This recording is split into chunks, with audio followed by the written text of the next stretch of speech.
asalaamaaleykum mbokki internet yi maa ngi leen di siyaare bu baax mbokki jullit yëpp waaw tey nag dama ñëw yéen ci wàllum yokk awra bi nga xam ne maanaam doon nañ ko def sax waaye dañ si gëjoon a publier waaw moo ngi nii foo mën a nekk ci monde bi barki alquraanu karim wallahi lancim wàcc téere yàlla bi ne képp koo def te gisoo ko na leen di la war sa xaalis mu nekk lu leer nañ waaw bant boo bëgg rek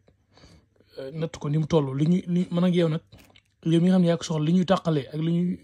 ñuy dimbali mooy bant bi ngay natt moom da ngay fexe ba sa awra jóg nag moom kii da ngay fexe ba sa awra jóg wut bant tolloo la ko moom na damm ko li nga bëgg mu toll nga natt ko ci kii bi fi mu doon lii nii awraw garab la benn garab lii mooy awraam nga natt ko ci ni nga bëgg nga damm foofu yaa ngi dégg mais buñ la koy jox fa ma nekk daa am lu ñuy def ci yëmi bant bi yëpp lañ koy def la ñuy wér def la ko ci boo ko demee nga ñu dëbbal ko ba nekk sunguf incha allah nga di ko suur ci sa awra muy saxaar képp koo xam ne am nga ko sa awra dina yokk comme ni nga ko bëggee incha allahu taala li nag mooy wàllu kattan gi kii moom boo wax si naa ne ku dugg ndaw suba ku dugg ndaw ngoon